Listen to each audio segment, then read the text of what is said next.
haven, preserving the eternal annals of Warhammer. In the dying light of the 41st millennium, the two-moon Charis stirs from its ancient slumber, its necrodermis core haunted by 10,000 years of recorded screams from the Horus Heresy.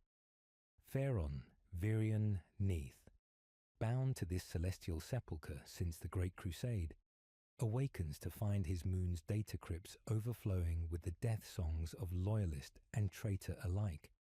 Every Vox transmission, every final prayer, every moment of betrayal preserved in living metal.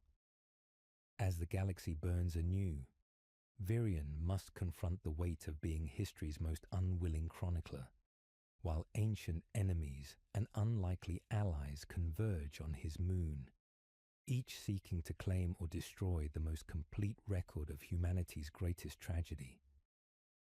At the ragged edge of the maelstrom, where reality bleeds crimson and the void tastes of ancient betrayal, the two-moon Charis drifted through eternal night. For 10,000 years it had slept, a sphere of living metal wrapped in the dignity of death, its necrodermis surface scarred by wars whose names had been forgotten by all, save the stars themselves. But the warp storms that now swept across its path carried more than mere psychic turbulence. They bore the accumulated anguish of a galaxy that had torn itself apart, and their ethereal touch awakened protocols that had never been meant to stir. Deep within the moon's quantum heart, where crystalline matrices had dreamed in merciful darkness, green fire flickered like dying hope. The first consciousness to emerge from the great sleep was not gentle. It was a cataclysmic flood of unwanted knowledge, a torrent of preserved screams that had waited 10 millennia to find a listener.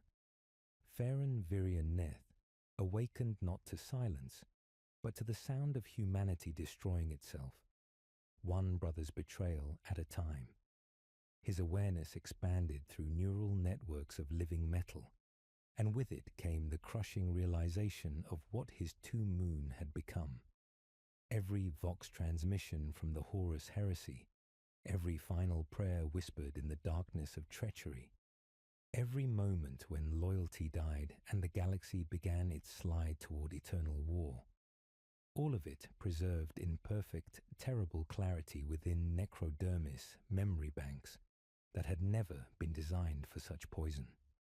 The first voice that reached him belonged to a space marine of the Emperor's children, his words distorted by the very corruption that would damn his legion.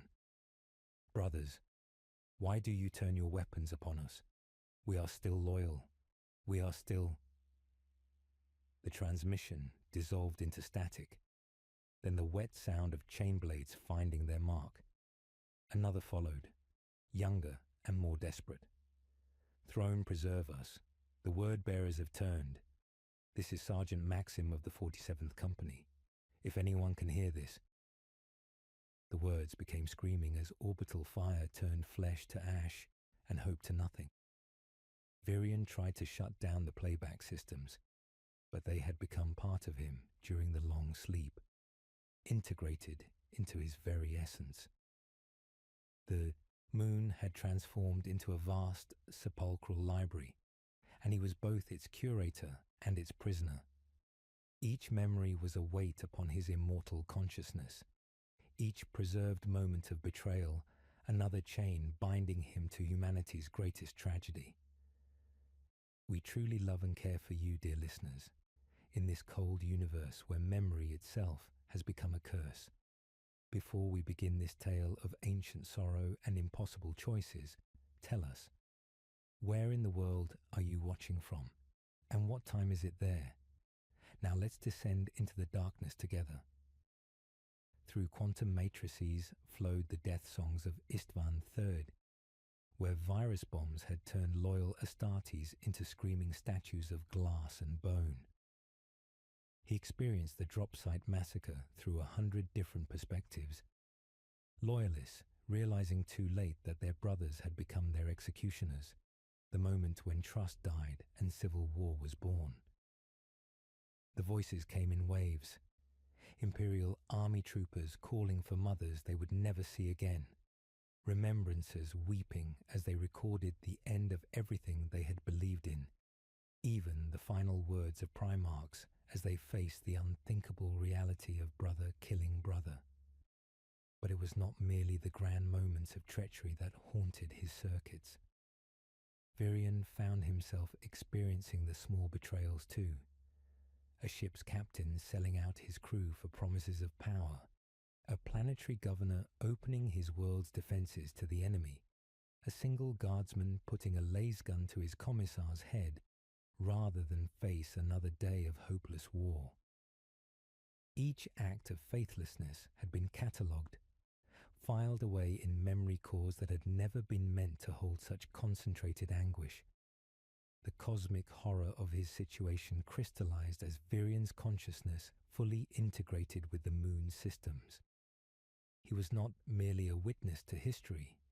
He had become history's unwilling chronicler, forced to carry the weight of every scream, every prayer, every moment when hope died and darkness was born. To be immortal, he had believed, was to be patient. To be immortal, he learned, was to hold what others could not bear and never be allowed to lay it down. From the deep archives, another presence stirred. Lixara's consciousness brushed against his like a remembered warmth pressed to cold metal. Her chronothek experiments having preserved her awareness in temporal loops throughout the long sleep. I hear them, Virion, her thoughts whispered across quantum channels, and every voice feels like fire in circuits that were never meant to burn. He wanted to answer with the old authority of pharaohs and conquerors, but only truth remained, thin and cold as the void between stars. We are custodians of pain, he told her, and the words tasted like rust and regret. The moon convulsed as the morning choir assembled, not summoned, but inevitable, the accumulation of final breaths coalescing into an intelligence built from anguish alone. Outside, the maelstrom's skin crawled with witchlight, casting sickly illumination across Karis's scarred plains. Inside, Virion walked paths of preserved memory and let 10,000 years of betrayal show him their teeth. He learned the geometry of regret in broken signal patterns, found fidelity where history claimed fabrication, and watched myths crack like lacquer to reveal trembling humanity beneath. From the long silent depths of space, the first external signal in millennia struck his receivers. The cold binary cant of the Adeptus Mechanicus, an explorator fleet drawn to Karis by the moon's awakening energy signatures. The galaxy had found him at last, and with it would come new choices, new betrayals, and the terrible question of whether some memories were too dangerous to preserve or too precious to destroy. The moon that remembered the heresy turned its scarred face toward the approaching ships, and in its necrodermis heart, 10,000 years of screaming began to sing. The memory crypts of Karis stretched beneath Virion like the ribcage of some primordial god, their necrodermis walls pulsing with stored anguish. Each chamber held a different fragment of humanity's fall, hololithic projectors awakening at his approach to paint the air with ghosts of betrayal. He walked slowly through galleries where light itself seemed to have learned grief, his footsteps echoing against surfaces that wept liquid metal tears for tragedies 10 millennia old. The first recreation materialized with sickening fidelity. Istvan III, burning beneath virus bombs that transformed loyal space marines into crystalline statues of their own betrayed flesh. Virion watched the life-eater clouds roll through Hive City streets like poisonous flowers blooming in fast forward, settling into armor seams and lungs with democratic cruelty. A remembrancer's hymn played through hidden speakers, the melody faltering as the organist choked and the faithful became monuments to treachery. Laughter cut across the sacred music, not cruel, but disbelieving. The bright sound of a legionary whose gene-wrought body could not save him from the firestorm that followed. The hologram shifted without mercy to Istvan V's Black Sands, where 7 legions descended toward what they believed was victory. Virion witnessed the moment when Fulgrim's forces revealed their true allegiance, saw Brotherhood die under iron hail as the drop site massacre unfolded in perfect, terrible detail. Ferrus Manus led his iron hands toward betrayal with trust intact, only to weep as he realized his beloved brother had become his executioner. The sound was raw and broken, utterly human despite the Primarch's superhuman nature. Between those grand cataclysms lay countless smaller betrayals that nevertheless shaped the river of ruin. A planetary governor deactivated void shields to save her children, then watched boarding torpedoes punch incandescent signatures across the night before hearing their terrified breathing in the palace, Vox, just before the signal cut to eternal silence. A single guardsman in a trench the colour of old teeth laid down his rifle and raised trembling hands to his commissar, weeping as he drew a holdout pistol and fired twice when the first shot failed to complete the desired mercy. Every step triggered new voices. A word-bearer knelt in a chapel lit by candles that bled fat, whispering prayers to something he named only beloved, speaking like a lover moments before ritual blades severed the last thread between man and monster. A White Scars warrior left a message for a mother who would never hear it, describing a sunrise seen from a gunship window, promising to build her a house on a world with red grass and blue rivers.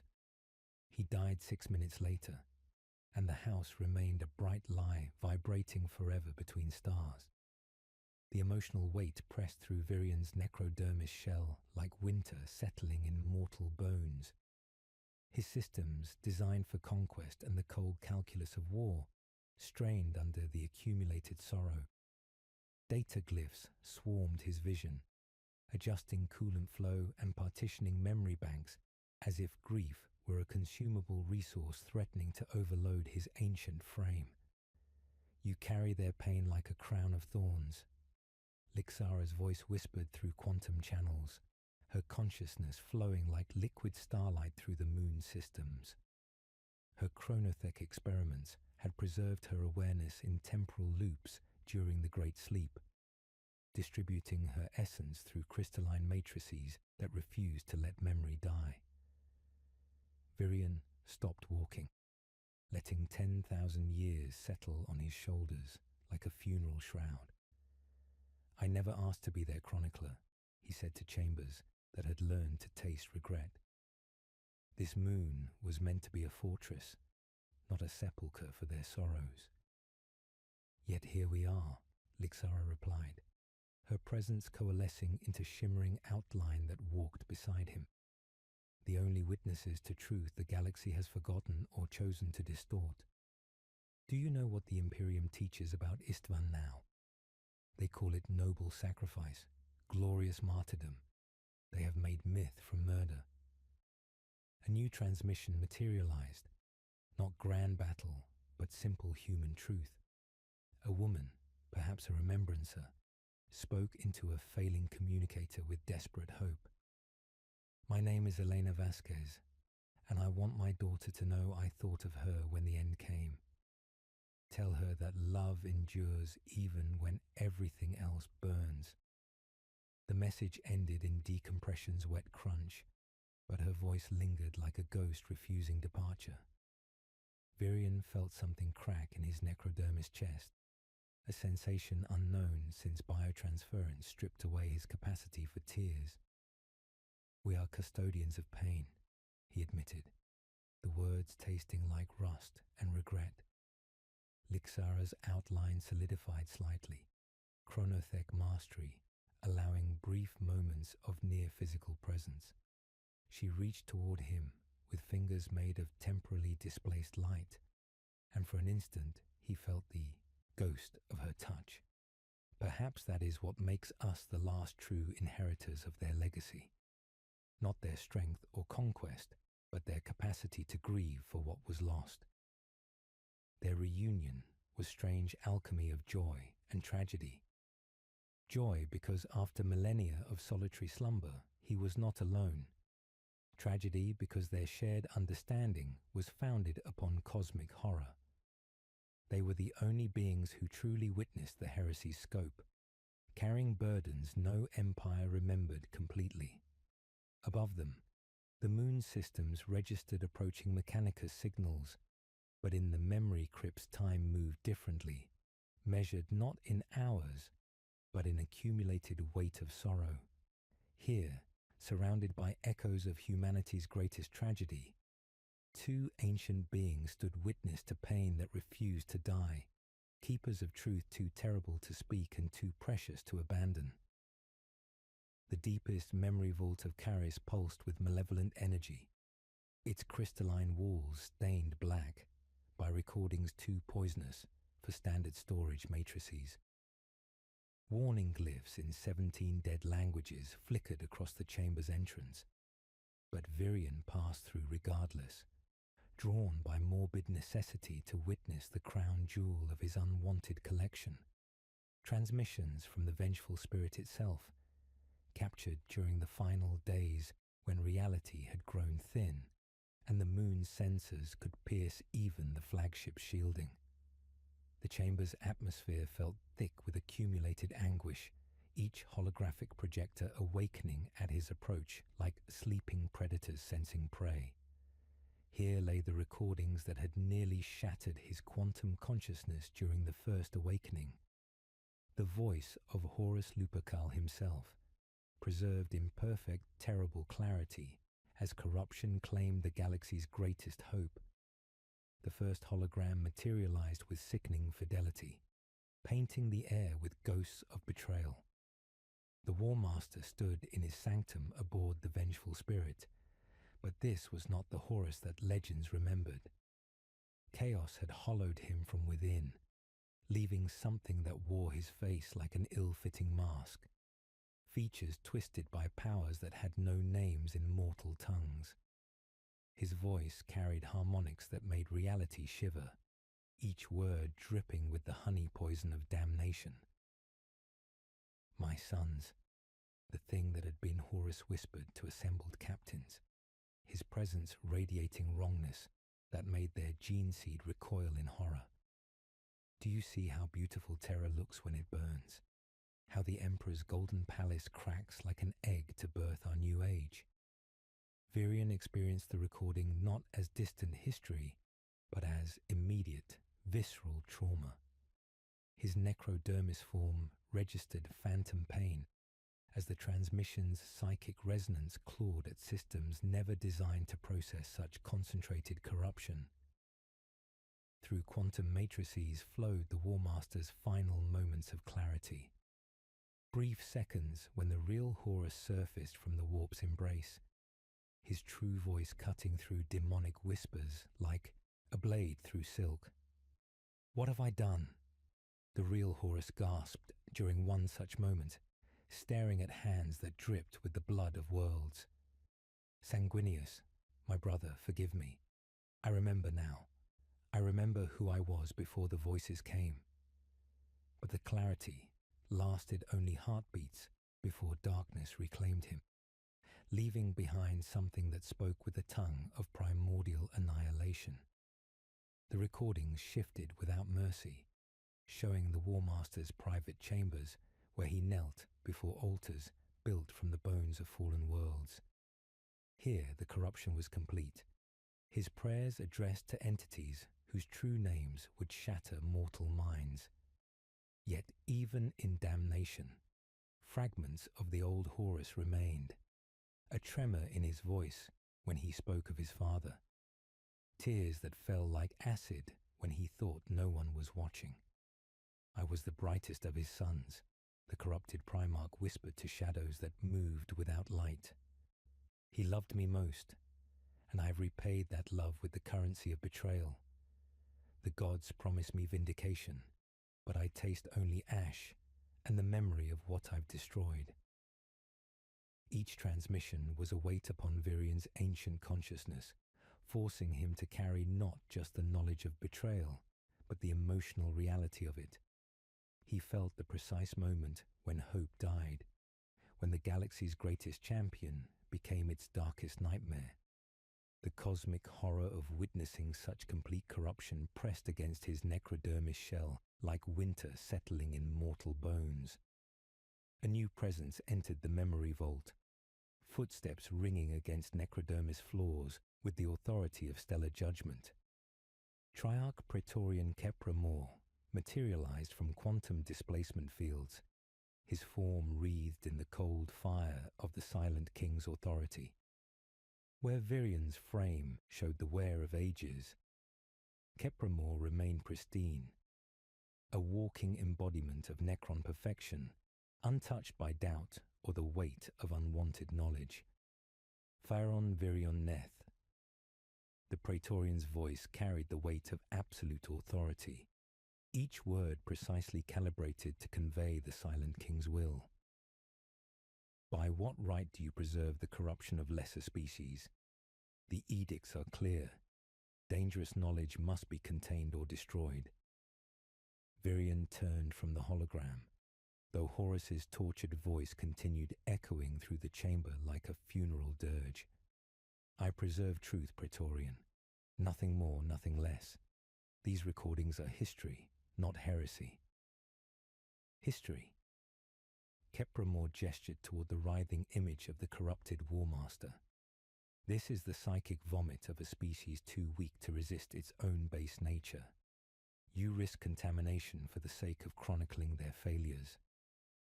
Yet even as he spoke the words of condemnation, 40KLore's optical sensors lingered on the recordings with something approaching hunger.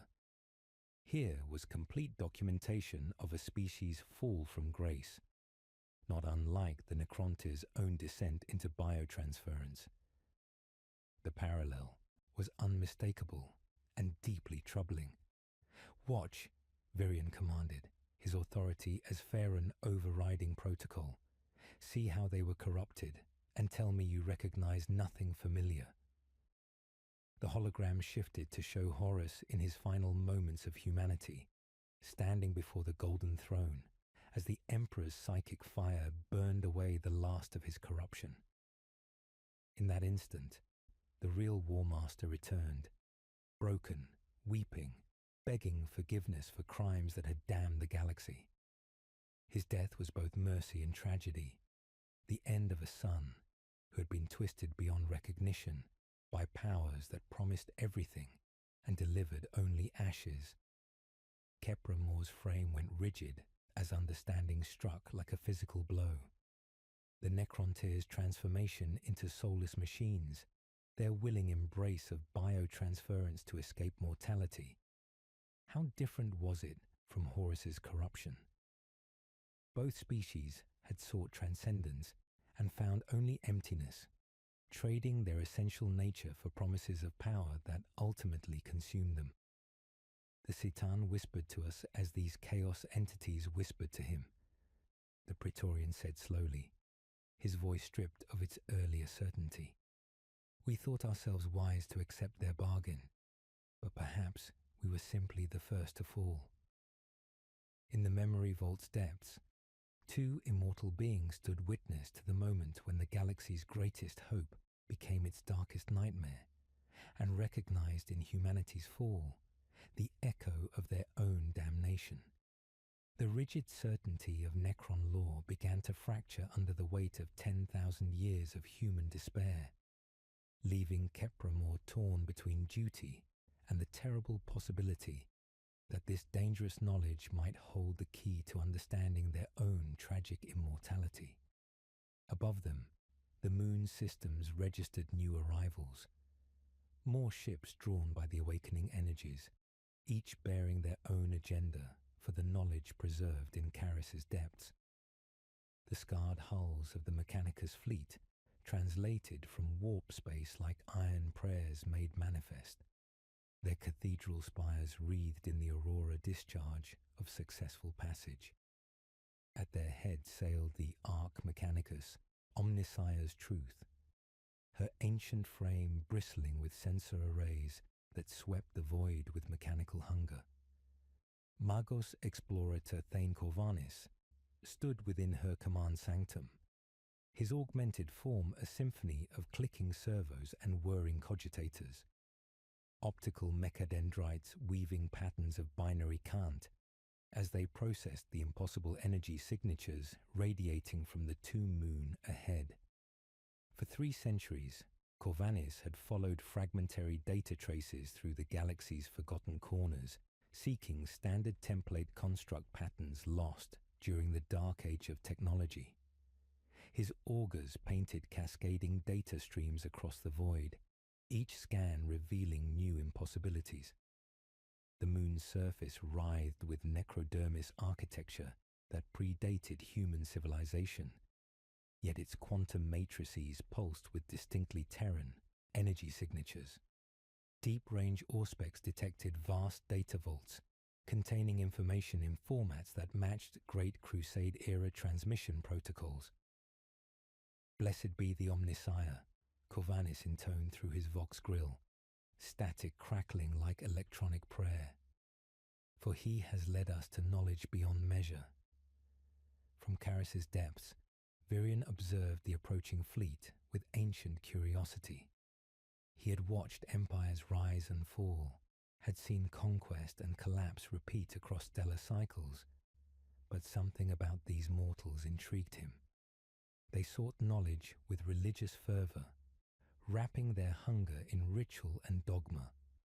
He wondered how they would process the weight of their own history when stripped of comfortable myths.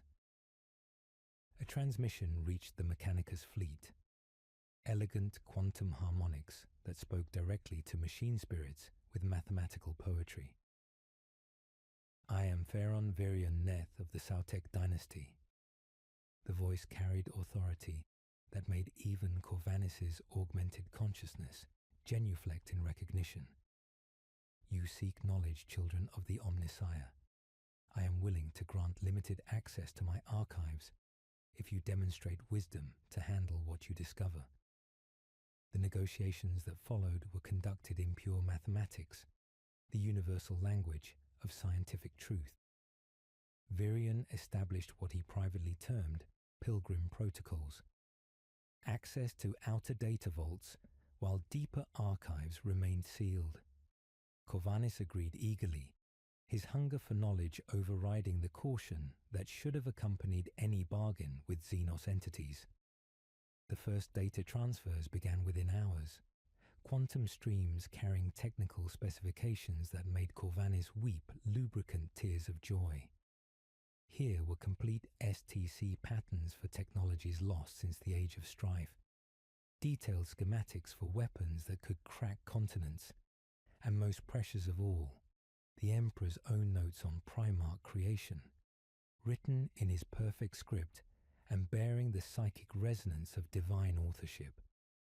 But as Corvanis delved deeper, he discovered something that challenged every doctrine he had been taught. The technical readouts were interwoven with historical recordings that painted the heresy not as mythic struggle between good and evil, but as tragedy of brothers destroying each other through pride, corruption, and powers beyond mortal understanding. Through his optical mechadendrites, Corvanis witnessed Ferrus Manus designing new weapon patterns, even as he wept for fallen sons, saw the Emperor's private notes expressing doubt about the Primarch project's ultimate success.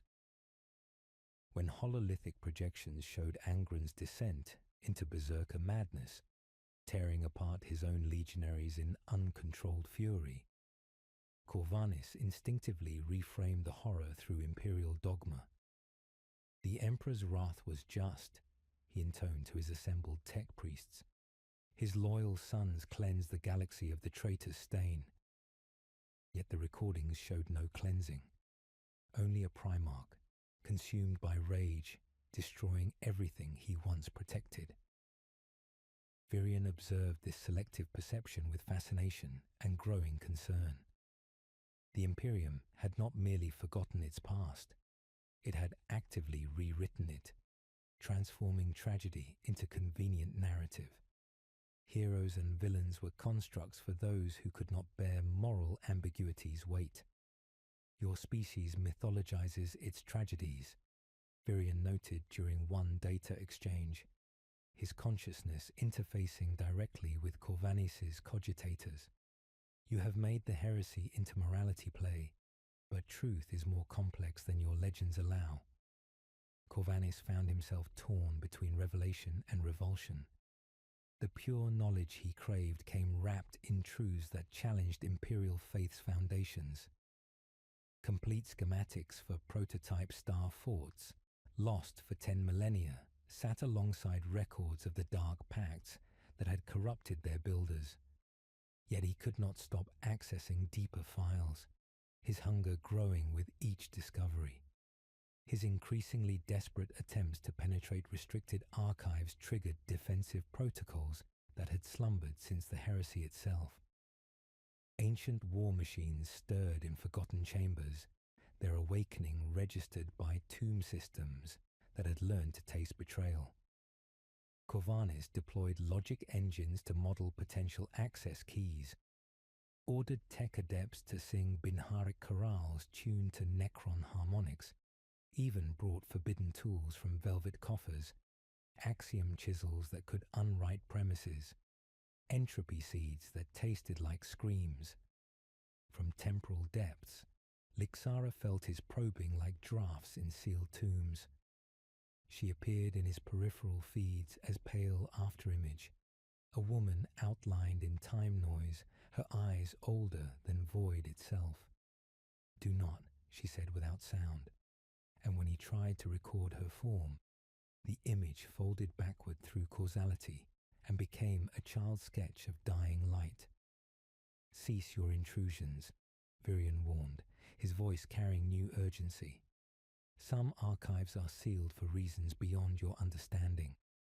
The knowledge you seek exists, but accessing it improperly could doom us all." But Corvanis was beyond reason now, his augmented consciousness drunk on possibility of perfect understanding. The Omnissiah's gifts demanded exploration, regardless of cost to comfortable certainties. In his fervor, he failed to recognize that the very designs he coveted had been used to build the heresy's instruments, that knowledge without wisdom was the first step toward the corruption that had claimed so many before him. Ancient systems registered his continued unauthorized attempts and began activating countermeasures that had waited 10,000 years to taste blood once more. The void hemorrhaged darkness as the black ship Eternal Vigil, translated from warp space, her cathedral spires wreathed in the cold fire of successful passage through hell itself. Behind her came the predatory silhouettes of Deathwatch strike cruisers, their hulls drinking, starlight like obsidian monuments, to the Emperor's wrath. Upon the flagship's command bridge stood Inquisitor Cassia Vex, her augmetic eye painting tactical data across her vision, while her human gaze burned with the fervor of absolute faith, tempered by terrible experience. The psychic emanations from Charis struck her astropath like physical blows, blood weeping from beneath his neural crown, as he struggled to process the symphony of anguish radiating from the tomb moon. 10,000 voices screaming in harmony, he gasped, his words slurred by the psychic backlash. "The very fabric of reality sings with their pain, my lady. It reminds me of Mordian 7. Vex's scarred features remained impassive, but her bionic hand clenched involuntarily around her four-swords hilt. Mordian 7, where she had been forced to execute her own mentor when Archaeotech recovered Heresy-era Vox logs that hollowed out minds and filled them with primordial hatred. She had learned that day that some knowledge was too dangerous to preserve, that truth without wisdom was the first step toward damnation. Prepare for immediate deployment, she commanded, her voice carrying the authority of the Emperor's will made manifest. If the reports are accurate, that moon contains the most complete archive of Heresy-era transmissions in the galaxy. Such concentrated trauma is a beacon for the Neverborn. The investigation began with surgical precision, Deathwatch kill teams deploying in patterns designed to contain psychic contamination while mapping the moon's defenses. Vex seeded entry points with null crystals and hung anathema bells in archways, their discordant chimes creating zones of spiritual silence. Her servo skulls swept ahead, their auspex arrays screaming warnings as they detected quantum matrices infected with something that predated human understanding of corruption. Within the memory crypts, Vex discovered horrors that made her decades of experience seem like childhood nightmares. Certain recordings had indeed been tainted by prolonged exposure to chaos influence, their data streams infected with a virus of pure malevolence that waited like cancer for opportunity to spread. She watched through her skull probes as hololithic projections of word-bearers chanted blasphemies that made reality weep, their recorded voices carrying psychic weight that pressed against her wards like acid against glass.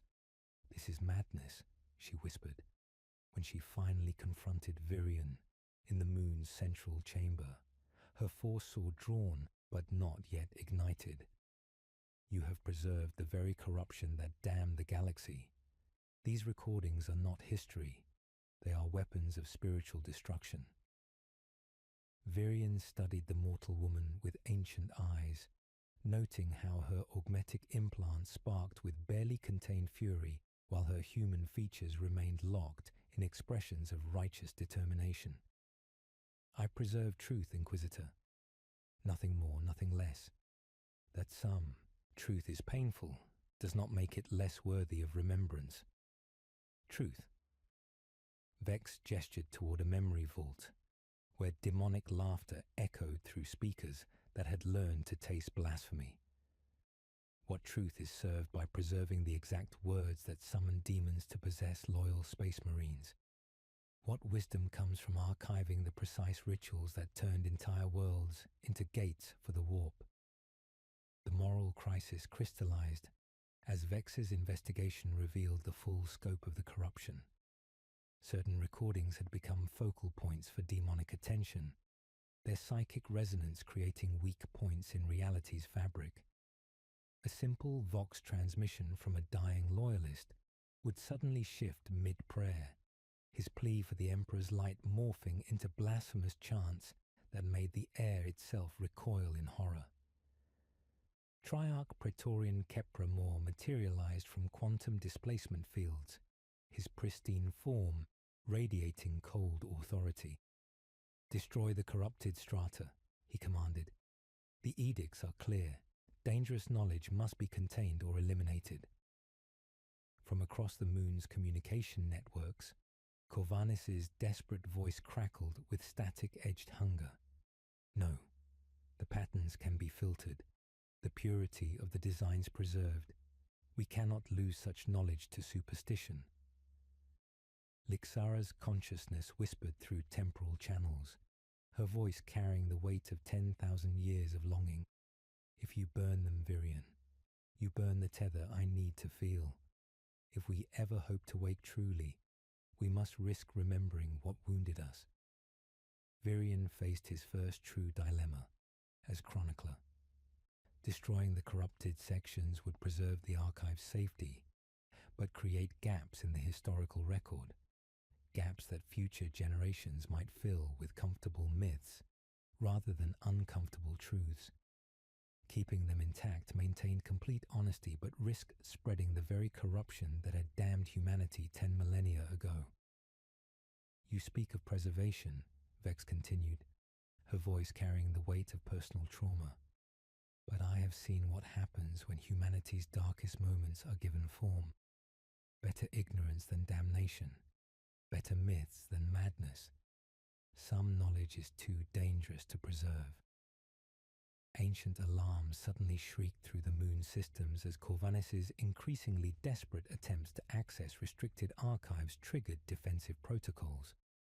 War machines that had slumbered since the Heresy began stirring in forgotten chambers, their awakening registered by tomb systems that had learned to distinguish between legitimate research and dangerous obsession. Virion stood within the nexus of 10,000 branching paths of memory, each one a choice between safety and truth. Here lay a mother's lullaby, untainted and pure. There writhed a knot of darkness braided through a prayer that had never ended, waiting to corrupt any mind that heard its full recitation.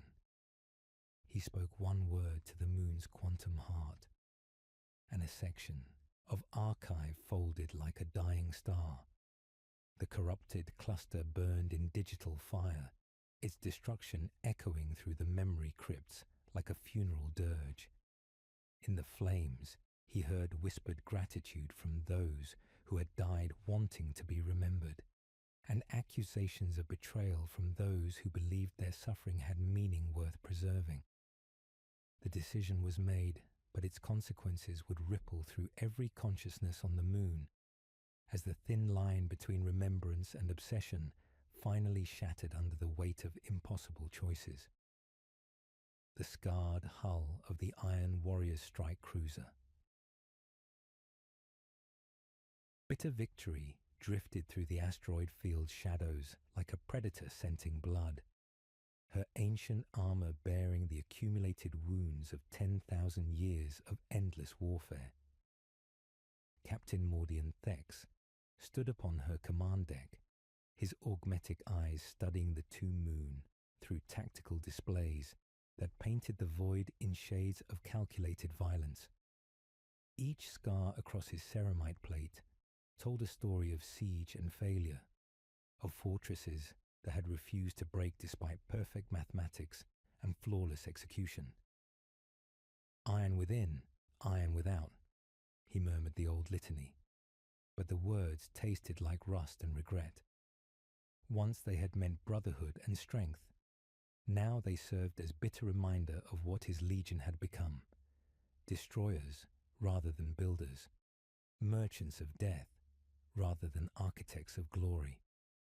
The tomb moon represented the ultimate prize, tactical data from the Great Crusade itself, siege patterns that predated the Imperium's modern defensive doctrines, knowledge that could finally break the walls that had held against them for 10 millennia. His infiltration began with surgical precision, exploiting vulnerabilities in ancient siege protocols that remembered when Iron Warriors and Necrons had clashed across stellar battlefields. The boarding torpedo punched through Necrodermis armor at precisely calculated angles, its machine spirit guided by tactical data purchased with the blood of worlds. Thex's boots struck the moon's corridors with the authority of one who had breached 1,000 fortresses, each step a note in the symphony of siegecraft that defined his existence. The moment his presence registered within the tomb systems, defensive protocols that had slumbered since the Heresy screamed into activation. Scarab swarms boiled from hidden alcoves, their carapaces gleaming with malevolent intelligence as they recognized the scent of ancient enemies.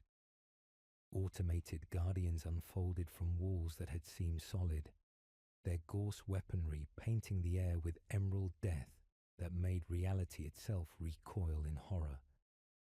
Thex fought through the mechanical tide with practiced efficiency, his bolt pistol barking death while his power fist crushed Necrodermis skulls with wet crunches that echoed through crystalline chambers.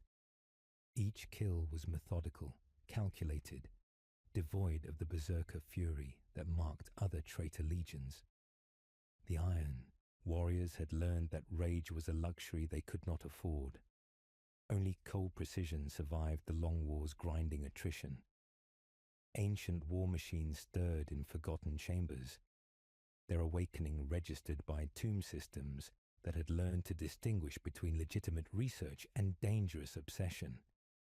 Trihedral constructs walked on lightning, their forms too alien for human comfort, while obelisks hummed and spat lances that erased men with the tidy precision of accountants. An iron warrior vanished mid-step, his outline collapsing into a note too pure for a body to hold. As Thex penetrated deeper into the moon's heart, the morning choir began to manifest around him. Their voices whispered through vox grills that had learned to taste betrayal. Psychic echoes of those who had died during the Heresy, coalescing into semi-corporeal forms that drifted through the corridors like living accusations. The first spirit to address him wore the battered armor of an imperial fist, his ghostly features bearing the noble caste that had once marked Rogel Dawn's sons. "Brother," the echo whispered, its voice carrying the weight of 10,000 years of accusation. "Do you remember when we built together? When your legion raised fortresses to protect instead of destroy?" Thex felt something crack in his gene-enhanced heart. Not guilt, for that luxury had been burned out of him millennia ago, but recognition of the price his legion had paid for their bitter victories. He did remember the glory days when iron warriors and imperial fists had competed in friendly rivalry, each trying to outdo the other in architectural magnificence, before Perturabo's jealousy had curdled into hatred, before the siege of terror had turned brothers into enemies. More spirits manifested as he advanced, loyalists who had died believing in the Emperor's vision, their ghostly forms bearing witness to the human cost of the Iron Warrior's endless campaigns. A remembrancer showed him sketches of worlds before orbital bombardment, her artistic talent preserved in death as accusation against those who had turned beauty into ash. A guardsman displayed wounds that had never healed, his phantom blood pooling on floors that had learned to weep. 10 billion souls on Talon, the guardsman whispered, his voice carrying the weight of industrial genocide. Your legion turned our world into a graveyard of metal and bone. Was the tactical advantage worth their screams? The morning choir braided itself through the seams of his armor and showed him visions that pierced through layers of self-imposed coldness. A child huddled in ruins, clutching a tattered doll, while ceramite boots approached with bolter raised. He had been there, or a brother like him. He had been the monster in someone's last moments. From the moon's depths, ancient alarms shrieked as other factions converged on his position. Imperial Vox traffic flickered across his helm. Inquisitorial codes, braided with a Mechanicus litanies, warnings of psychic contagion, requests for parley underscored by the hum of charging plasma. Necron war constructs stirred in response to the escalating tensions, their awakening registered by tomb systems that recognize patterns of ancient betrayal. The convergence was inevitable. Inquisitor Vex's Deathwatch kill teams breached the chamber from one corridor, while Triarch Praetorian Kepramore materialized from quantum displacement fields, his pristine form radiating the cold fire of the Silent King's authority. "This archive is under Imperial quarantine," Vex announced, her force sword unlit but ready. "Surrender your weapons and submit to the Emperor's justice." "Iron within, iron without," Vex replied, his scarred features set in expressions of grim determination. "This moon holds the patterns to break your walls forever. By right of conquest, we claim them." Kepramore's optical sensors flared with ancient authority. "You mistake trespass for entitlement. Withdraw, and your iron will be allowed to remain within its skins." The standoff crystallized in the archive's antechamber, 3 forces facing each other across quantum matrices that pulsed with 10,000 years of preserved anguish, each claiming the right to determine history's ultimate fate, while the morning choir sang of choices and consequences in voices that refused to die. The morning choir's presence swelled through Caris's quantum matrices like a rising tide of accumulated grief, their psychic emanations growing stronger with each passing hour as the moon's various inhabitants unknowingly fed their own anguish into the collective resonance. What had begun as whispered echoes in distant corridors now manifested as a pressure behind the eyes, a weight in the bones, phantom voices that spoke through vox grills in languages never learned but somehow understood with terrible clarity. Captain Thex felt their touch first as sand beneath his boots that was not there. Black grains from beaches his legion had salted with the bones of friends.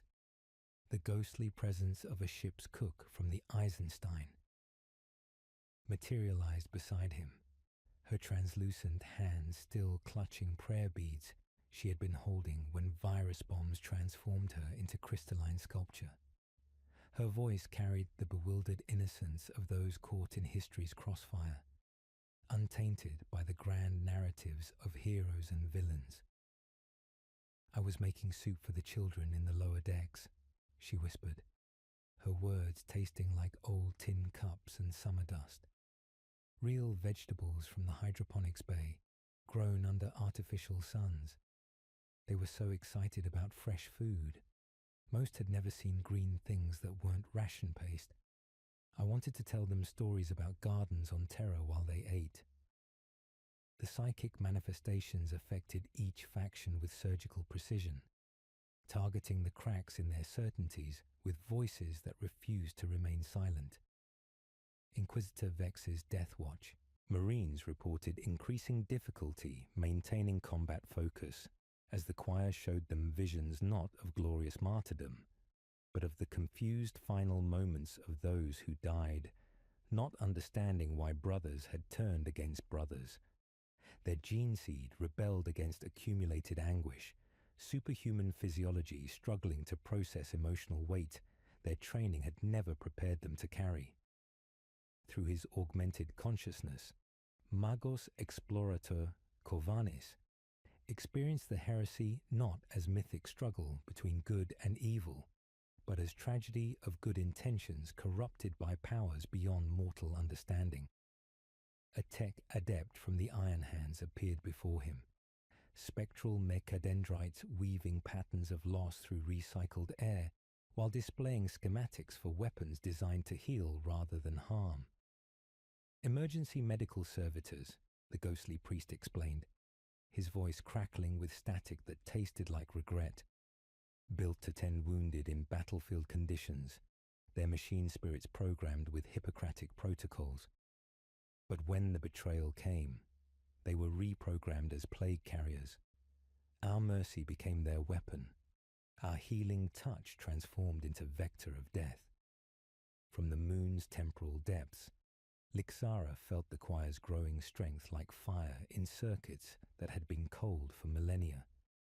Her chronothek experiments had preserved her consciousness in quantum loops during the Great Sleep.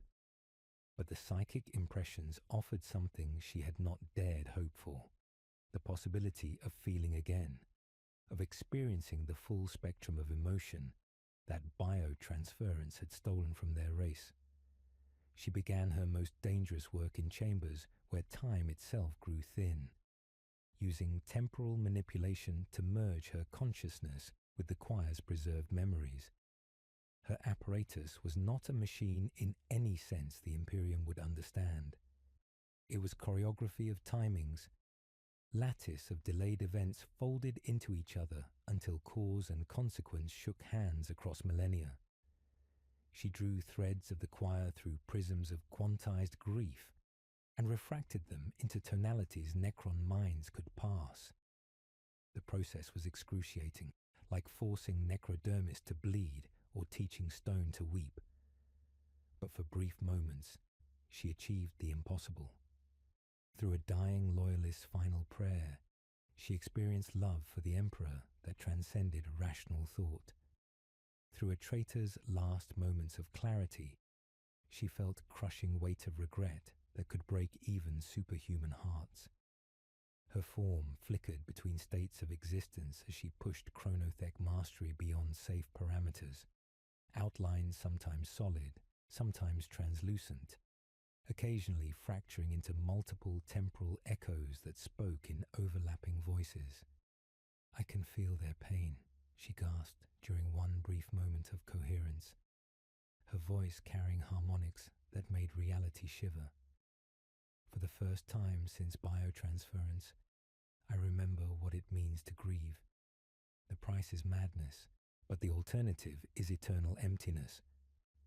Virion watched his beloved's experiments with growing alarm, his ancient consciousness recognizing signs of dangerous obsession. He wanted to tell her to stop. He wanted to ask her to save more. He wanted contradictory things because wanting had returned, and wanting is contradiction's mother. His orders came late because he waited to decide who he was long enough to be changed by the waiting. "Lixara, love, pull back," he warned, his voice soft but urgent. The choir is not a tool to be wielded lightly. It is a wound, open and bleeding across 10,000 years. It is a doorway, she countered, her form flickering with renewed intensity. A path back to what we lost. If we can feel, we can choose better. If we can choose, we are more than ghosts that walk in metal shells. The choir's manifestations grew more vivid as their psychic presence fed on living beings' emotional responses. A remembrancer appeared to Corvanis, ghostly hands still clutching stylus she had been using to record the drop site massacre's final moments. Her artistic soul, preserved in quantum matrices, spoke with voice like frost of syllables glittering in recycled air. "I try to capture their nobility in death," she whispered, her words too personal to touch. "But how do you paint the sound of brotherhood dying? How do you sketch the moment when trust becomes betrayal? My colours ran red with their blood, and my canvas caught fire from their screams." Through the choir's fragmented voices, the moon's inhabitants experienced the heresy from perspectives history had forgotten. Not grand narratives of primarchs and legions, but intimate tragedies of those caught in crossfire. A ship's navigator showed them the moment when familiar warp routes became hunting grounds for demonic entities. A planetary governor's daughter sang lullabies learned from her father, unaware he had already sold their world to the enemy for promises of power. The external factions grew increasingly desperate as the choir's presence made rational thought difficult. Corvanis deployed logic engines in futile attempts to filter emotion from pure knowledge, his binary prayers replaced by fragmented pleas for mercy as the voices burrowed into his augmetic systems. Vex's kill teams reported phantom sensations, the taste of incense that no mortal had burned in 10 millennia, the weight of sand from worlds they had never visited, the sound of children laughing in corridors that echoed only with their own footsteps. Even Kepramore felt the choir's influence, his pristine form registering sensations that should have been impossible for Necrodermis consciousness to process. A young Necrontyr noble from the ancient courts appeared before him, her features untouched by the cancers that had ravaged their species before biotransference offered its poison salvation. "We thought the star gods offered salvation," she said, her voice carrying weight of racial tragedy. "We never imagined that immortality would cost us our souls, that eternal life would mean eternal emptiness. We traded everything for nothing and called it wisdom." The psychological pressure mounted as each faction found their certainties challenged by accumulated weight of preserved truth. The choir sang not of heroes and villains, but of ordinary beings caught in extraordinary circumstances. A cook worried about hungry children, an artist struggling to capture beauty amid horror, a daughter singing innocent songs while her world burned around her.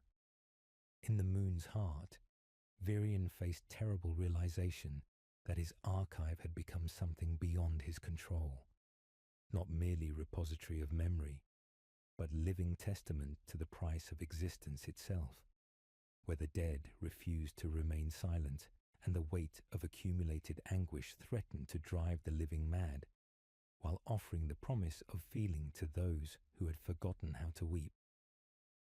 In the moon's deepest sanctum, where quantum matrices had dreamed undisturbed since the galaxy's youth, Virion discovered a vault that existed beyond the reach of his standard memory crypts. The chamber appeared as a scar burned into living metal. Not architecture, but aftermath, the heat shock signature of a psychic detonation so intense that necrodermis itself had learned to remember trauma. Warning glyphs in 17 dead languages flickered across surfaces that wept liquid metal tears, their meanings clear despite alien syntax. Here lies the moment when gods bled. The recording had been captured by cosmic accident during the siege of Terra's final hours. Karis's sensors, perfectly aligned through chance and orbital mechanics, had detected the massive psychic discharge when the Emperor and Horus fought their ultimate battle aboard the vengeful spirit. What should have been impossible became inevitable. The two moons' quantum arrays catching psychic echoes that would have otherwise dispersed into the warp's hungry void.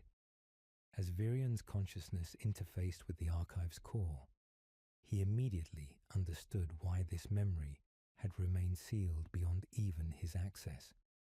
The psychic weight was immense, carrying not merely words, but the emotional resonance of the galaxy's two greatest beings, locked in cosmic tragedy. His necrodermis form registered phantom pain as the transmission's pure anguish clawed at systems never designed to process such concentrated divinity and loss. The holographic projection materialized with sickening fidelity, painting the air with ghosts of ultimate betrayal. But this was not the mythic struggle between good and evil that imperial doctrine proclaimed. Here stood a father facing his most beloved son's corruption, divine features etched with grief so profound it made reality itself genuflect in recognition of perfect sorrow. Horus knelt before the Emperor. The Chaos God's corruption burned away like morning frost before psychic fire.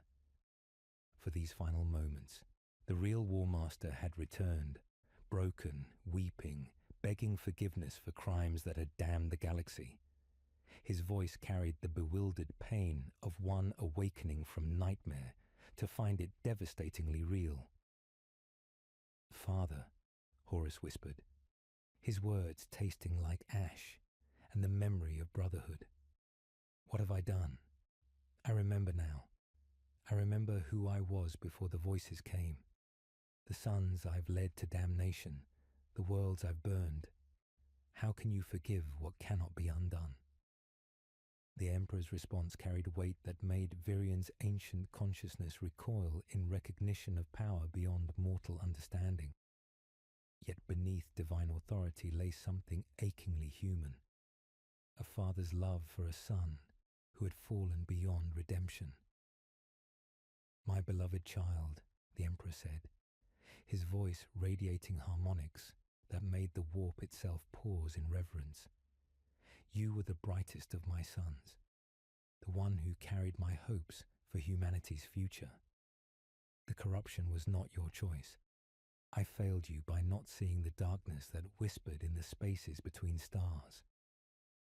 Through quantum matrices flowed the emotional reality of that moment, not conquest or politics, but intimate family tragedy writ large across the cosmos. Virion experienced the Emperor's anguish as he faced the impossible choice: save his son and damn humanity, or sacrifice love for the greater good. "I wanted to make you proud," Horus continued, his superhuman frame racked with sobs that shook the vengeful spirit's bulkheads. "Every victory I claimed was to prove myself worthy of your love, but the powers promised I could surpass you, become greater than even the master of mankind. You were already greater than I dared dream, the Emperor replied, his psychic presence radiating grief so pure it made Necrodermis weep. Not because of your conquests, but because you carried within you the best of what humanity could become. That is what makes your fall such cosmic tragedy.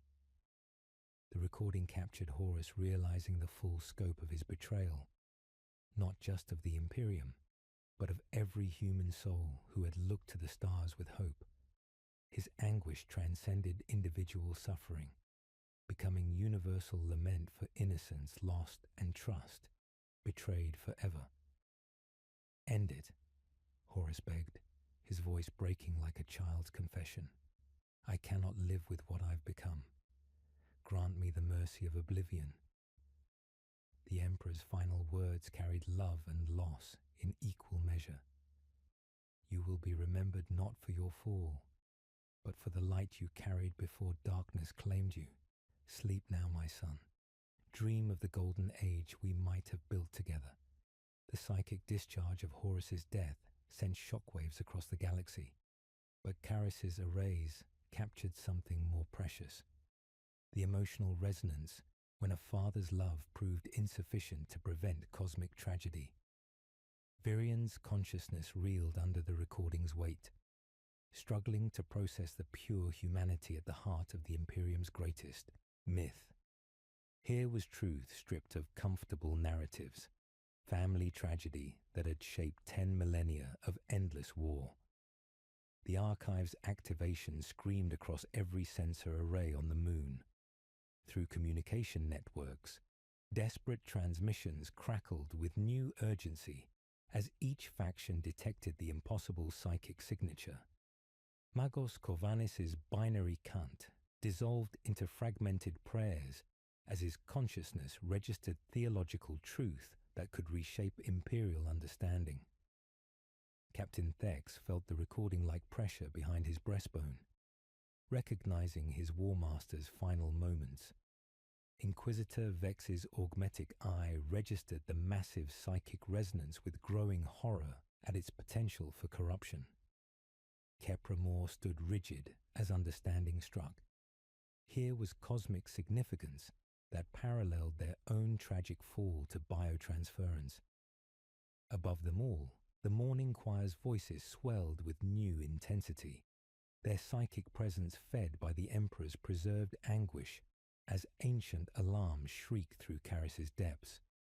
The moon that remembered the Heresy had revealed its most precious and terrible secret, and every faction converged on the core with desperate hunger, recognizing that whoever controlled this recording would shape the galaxy's understanding of its own tragic foundation. The first shells fell like dying stars across Caris's scarred surface, their detonations carving fresh wounds into necrodermis that had weathered the rise and fall of empires. Plasma fire painted the void in shades of violence, while Gauss weaponry answered with emerald lightning that erased matter with the mathematical precision of cosmic accountants settling debts written in flesh and bone. The revelation of the Emperor's final words had shattered the fragile equilibrium that held the moon's various factions in uneasy tension, transforming ideological competition into open warfare where truth itself became the ultimate prize. Virian stood within his central command nexus, watching through 10,000 sensor feeds as the sanctuary he had maintained for millennia transformed into a battlefield where competing interpretations of history clashed with the force of colliding worlds. The irony cut through his ancient consciousness like a blade, a chronicler's neutrality destroyed by the very knowledge he had sought to preserve. Each explosion registered as physical trauma against systems designed for observation, not participation, forcing him to confront the terrible choice between passive witness and active guardian. Captain Thex led his Iron Warriors in methodical advance through memory crypts that whispered accusations in voices too dead to silence. His scarred features remained impassive behind ceramite as he calculated structural weak points with the cold mathematics that defined his legion's existence. Iron within, iron without, his warriors chanted, while demolition charges carved new paths through walls that had stood since the galaxy's youth. Break their lies, claim our truth, make them remember why the War Master fell. But this was not merely warfare fought with conventional weapons. Each faction deployed narrative engines that sought to overwrite the Archive's quantum matrices with their own interpretation of events. Inquisitor Vex's ships projected liturgical overlays into the moon's data streams, catechisms encoded as checksums, purity seals recast as cryptographic signatures that would sanitize history into comfortable imperial doctrine. The Emperor's truth shall prevail, Vex declared, as her Death Watch kill teams advanced through corridors that echoed with the sound of Brotherhood dying. Her force sword remained unlit but ready, its machine spirit singing hymns of purification, while her augmetic eye tracked tactical data through displays that sparked with barely contained fury. We purge the alien, burn the heretic, cleanse the unclean, even from memory itself.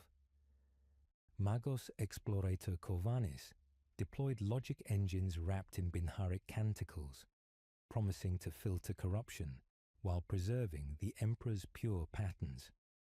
His mechadendrites burrowed into compromised data nodes, while Castellan robots formed protective phalanxes around access points. The Omnissiah's will demands preservation of sacred knowledge, he intoned. His augmented consciousness, drunk on proximity to divinity, made manifest in technical specifications. From quantum displacement fields, Triarch Praetorian Kepramor materialized with cold authority, his pristine form radiating the Silent King's edicts. This archive belongs to the Necron dynasties, he commanded, as immortals marched in perfect formation through chambers where time itself had learned to grieve. We preserve truth without the contamination of lesser species' emotional weakness. The Morning Choir's presence swelled beyond mere psychic manifestation, their accumulated anguish pressing against reality's fabric with force sufficient to drive living beings toward madness. Through vox grills that had learned to weep, they sang of betrayal and loss in harmonies that made sanity itself genuflect before perfect sorrow. A Death Watch Marine stopped mid-charge, his superhuman consciousness overwhelmed by visions of a child's lullaby sung while orbital fire turned cities into glass. An iron warrior's bolter fell from nerveless fingers as ghostly voices showed him every civilian his legion had killed in pursuit of tactical advantage.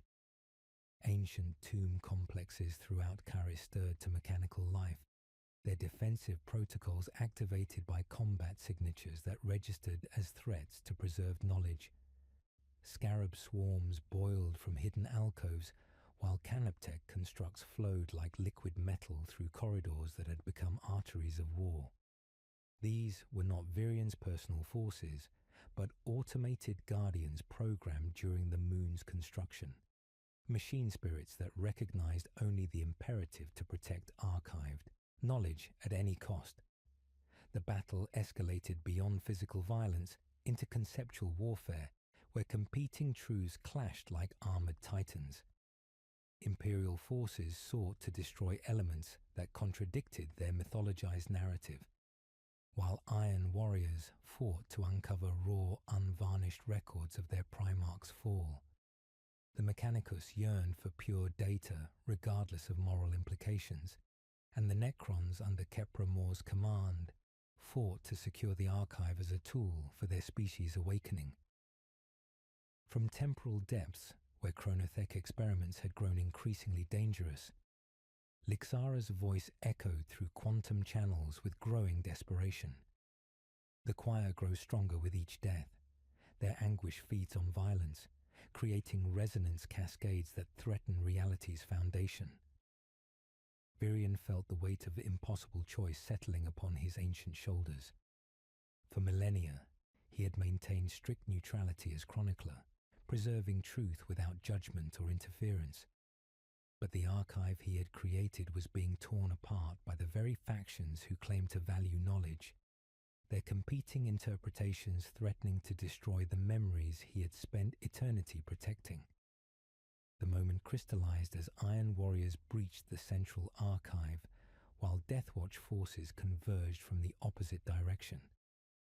Between them lay the Emperor's final recording, the most precious and terrible truth in the galaxy, waiting to be claimed by whichever faction could impose their narrative upon its meaning. Enough!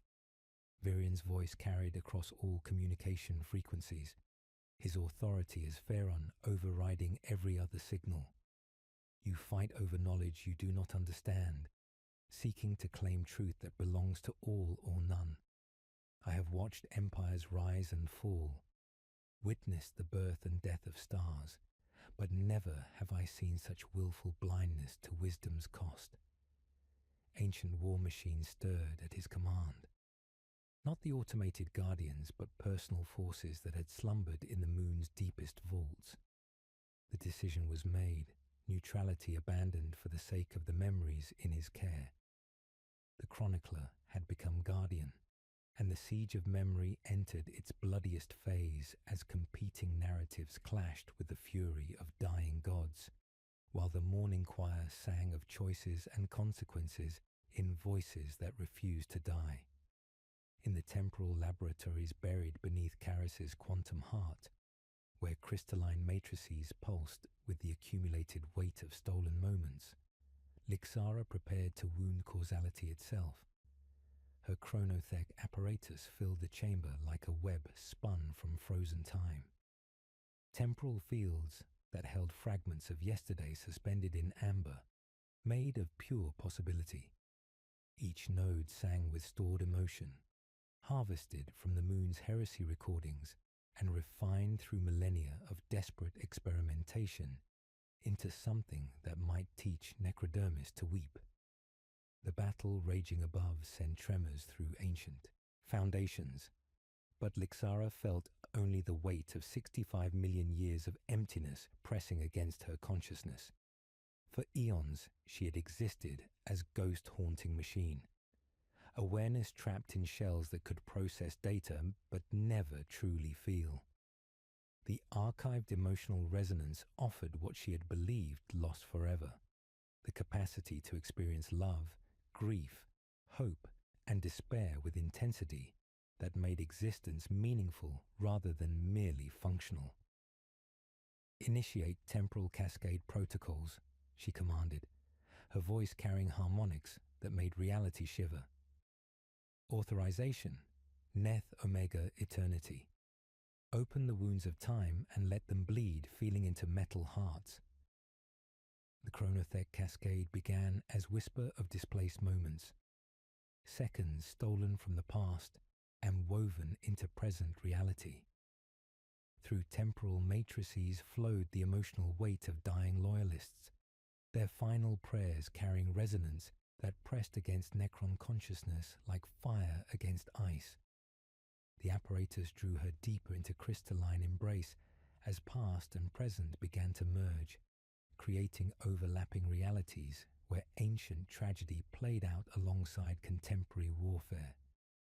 Virion felt the temporal distortions building like pressure behind his optical sensors, ancient alarms screaming warnings through quantum channels.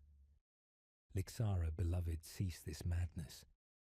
His voice carried urgent desperation across the moon's networks. The cascade threatens local space-time integrity. You risk unraveling causality itself. "I risk everything for the chance to feel again," she replied, her consciousness flickering between temporal states as the apparatus consumed her essence. What is immortality without emotion? What is existence without the capacity to grieve for what we've lost? The temporal storm expanded beyond the laboratory's boundaries, bleeding through necrodermis walls to affect every consciousness on the moon. Captain Thex found himself experiencing the Siege of Terra not as historical data, but as immediate trauma, standing beside Perturabo during the Iron Cage campaign, while feeling his Primarch's bitter satisfaction and profound loneliness. Inquisitor Vex staggered as temporal echoes flooded her systems with the Emperor's divine anguish, his love for fallen sons overwhelming her augmetic consciousness. Even Kepramor registered impossible sensations as he experienced a Necrontyr noble's desperate hope before biotransference, recognizing the parallel between species who had traded souls for promises of transcendence. The Morning Choir gained terrifying new power from the cascade, their voices becoming tangible forces that could physically manifest. Spectral figures of dying soldiers and grieving civilians moved through the chambers, their accusations carrying the weight of immediate experience rather than distant memory. Through chronothec matrices, Lixara drew more emotional resonance from archived memories, her consciousness expanding to encompass the collective anguish of an entire galaxy learning that heroes could become nightmares. The sensation was overwhelming. Joy and sorrow, love and hatred braided together into symphony of experience that made her, necrodermis, form convulse with alien emotions it had never been designed to process. But the cascade was growing unstable, reality fracturing under the weight of past and present forced into impossible synthesis. Warning glyphs flared across every surface as temporal fields threatened to collapse the boundaries between memory and reality, between what had been and what might yet be. Virion faced the most terrible choice of his immortal existence: stop his beloved and preserve cold safety, or allow her to continue and risk cosmic destruction. The weight pressed against his consciousness like stellar gravity, forcing him to choose between love and duty, between feeling and survival. Then understanding crystallized. He would not choose between false alternatives. "I offer the storm an anchor," he declared, plunging his consciousness into the cascade's heart. "For every emotion you grant our kind, we seed these memories across the galaxy. No single node can weaponize scattered truth." He offered himself as fulcrum between chaos and order, his ancient will becoming the stabilizing force that could contain the temporal storm while preserving its gifts. The cascade hesitated, recognizing new parameters in its equations. Lixara's form solidified across multiple temporal states, her eyes widening with understanding and terror. "You cannot bear such weight alone."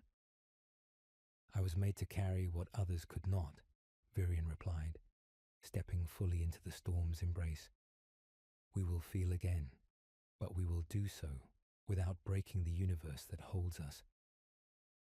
The chronothec cascade found its equilibrium, emotion bleeding into Necron consciousness, while temporal stability held through sheer force of ancient will. For the first time since biotransference, tears of liquid metal fell in chambers that had learned to remember what it meant to grieve. The temporal storm rolled across Caris like a tide of borrowed moments, reality fracturing into crystalline fragments where past and present bled together in impossible synthesis.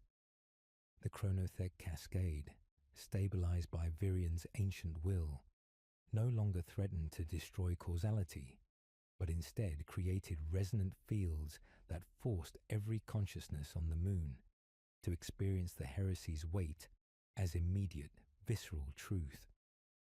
Through corridors that had witnessed 10 millennia of slumber, ghostly figures materialized, not mere recordings but temporal echoes given substance by the cascade's mathematics.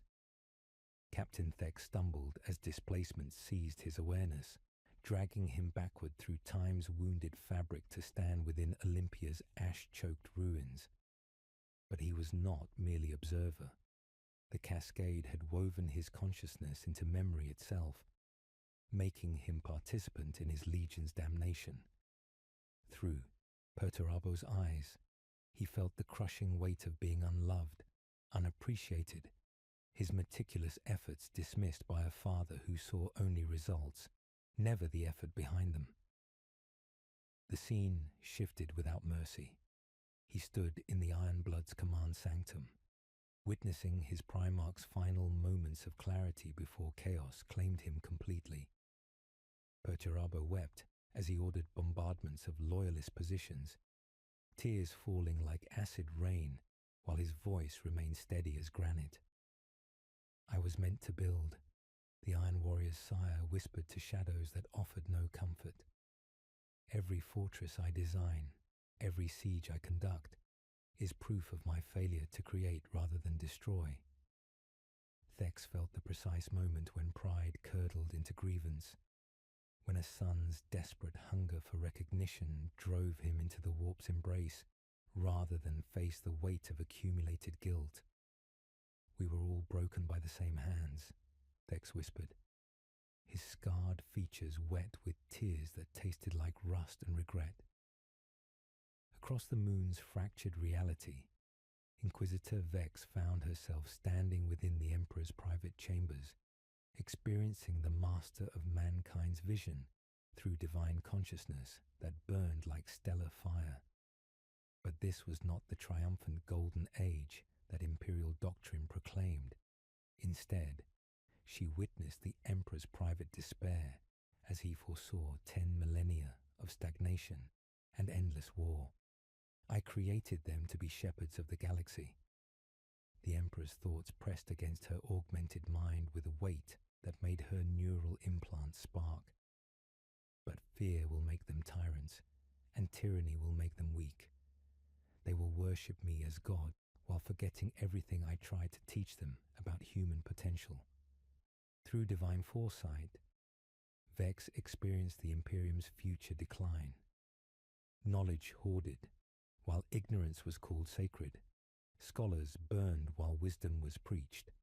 Worlds dying in darkness because innovation had become heresy. She felt the Emperor's anguish at seeing his great work twisted into the very stagnation he had fought to prevent. The temporal echo forced her to confront the possibility that her own zealous faith was part of the problem. In the archive's deepest chambers, Magos Corvanis experienced something that shattered every doctrine he had been taught. Through the cascade's distortions, he found himself within Mars's workshops during the schism, feeling the Omnissiah's pain as sacred knowledge was corrupted into weapons of mass destruction. This was not the distant machine god of imperial doctrine, but immediate personal anguish as pure information was twisted into instruments of betrayal. "They pervert my gifts." The Omnissiah's voice resonated through quantum channels that tasted like tears of liquid metal. Every pattern becomes blueprint for atrocity, every marvel transformed into engine of oppression. I gave them tools to build paradise, and they forged chains for their own enslavement. Corvanis experienced the precise moments when the quest for knowledge became hunger for power, when sacred patterns were rewritten to serve political ambition rather than human advancement. His augmented consciousness reeled under understanding that the Mechanicus's hoarding of technology was not preservation, but perversion of the Omnissiah's true will. Even Kepramor found himself experiencing the Necrontier's final moments before biotransference, feeling the desperate hope that had driven an entire species to trade souls for immortality. The parallel to humanity's struggles was unmistakable. Both races had sought transcendence and found only different forms of damnation.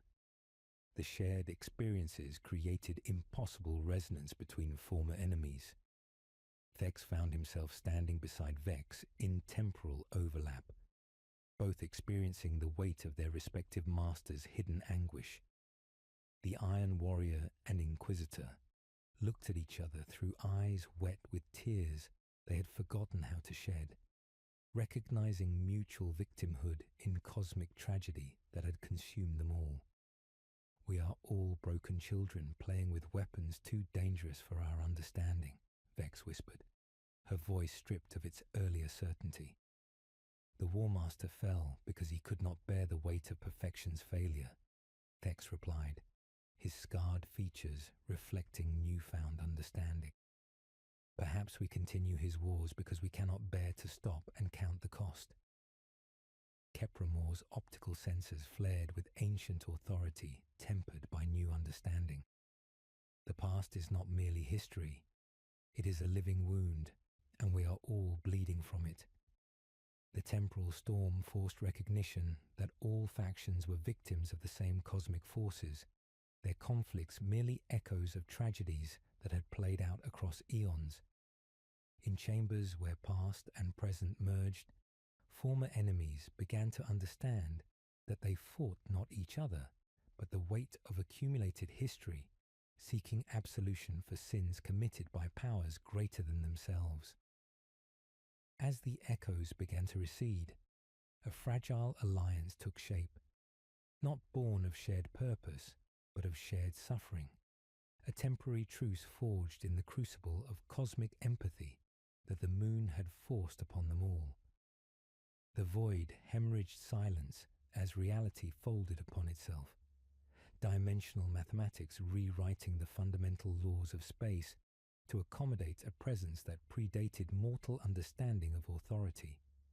Where empty darkness had stretched between distant stars, the tomb ship, Eternal Requiem, materialized with the inevitability of stellar collapse, a vessel so vast that lesser fleets served as its escort frigates, its necrodermis hull bearing the accumulated scars of wars fought when the galaxy was young and hope still lived in organic hearts.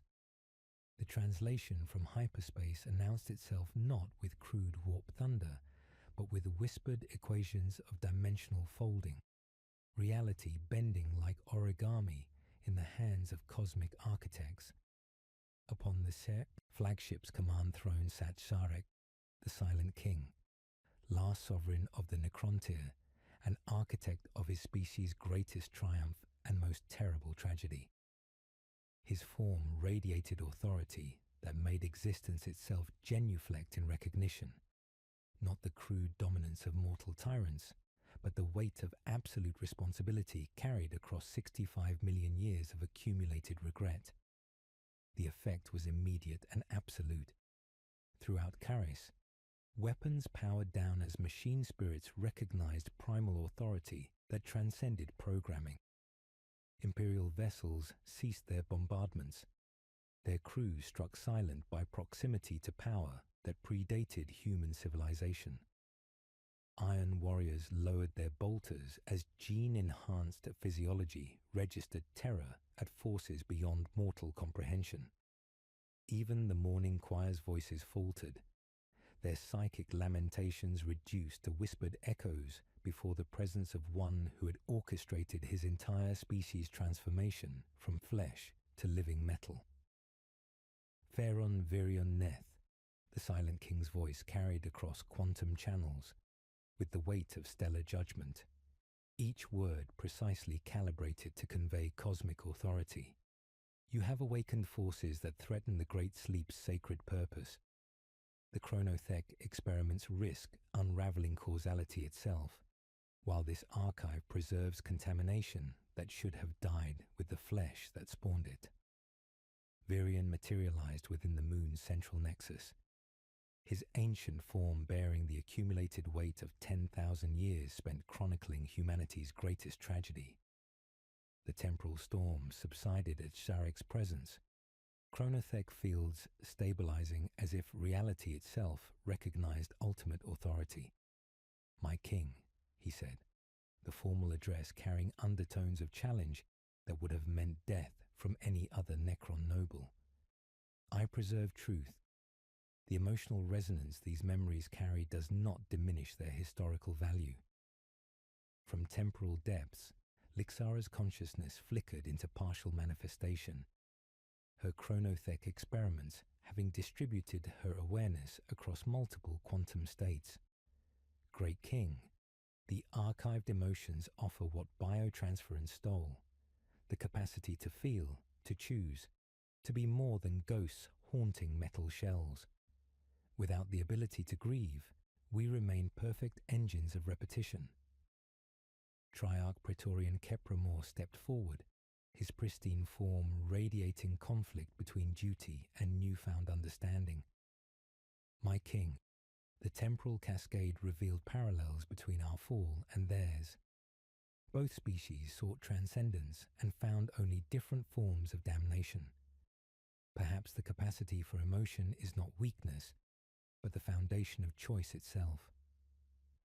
Sharek's optical sensors swept across the assembled factions, Necron, Imperial, and Chaos forces united by shared insignificance in the face of galactic authority.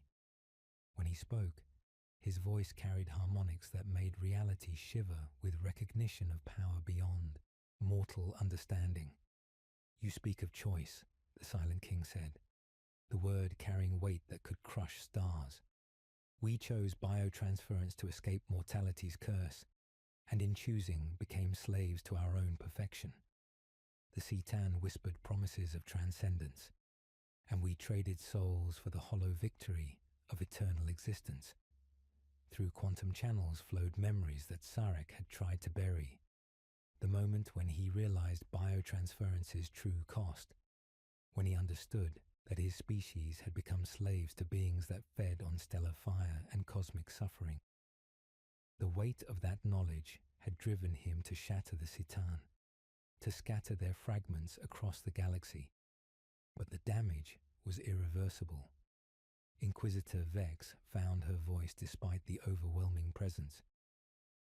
The archive contains corruption alongside truth. Some recordings have become focal points for demonic attention, their psychic resonance creating weak points in reality's fabric. Yet without complete records, future generations will fill gaps with comfortable myths rather than uncomfortable truths, Captain Thex interjected, his scarred features reflecting newfound understanding born from temporal echoes. The Iron Warriors have spent 10 millennia fighting wars that began with lies we told ourselves about loyalty and betrayal.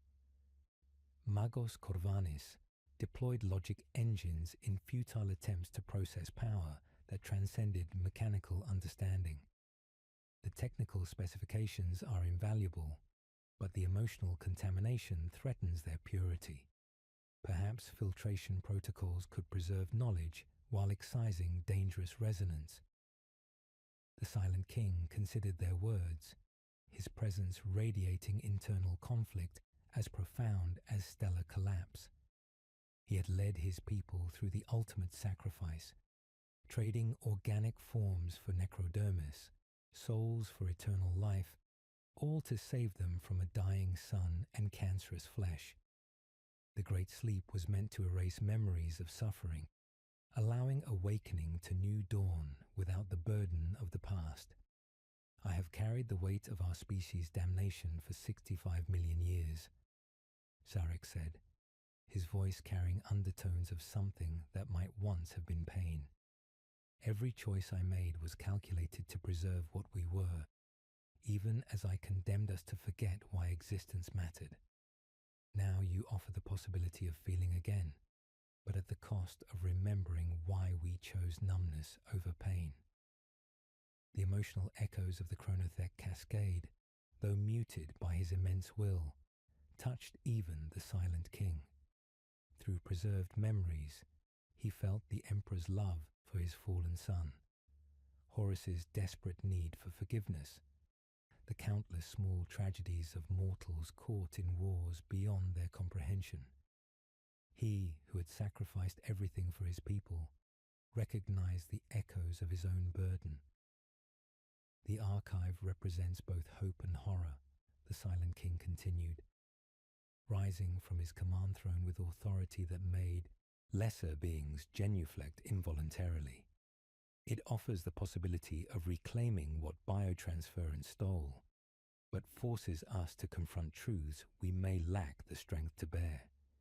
In the silence that followed, Every consciousness on the moon felt the weight of cosmic judgment pressing against their awareness.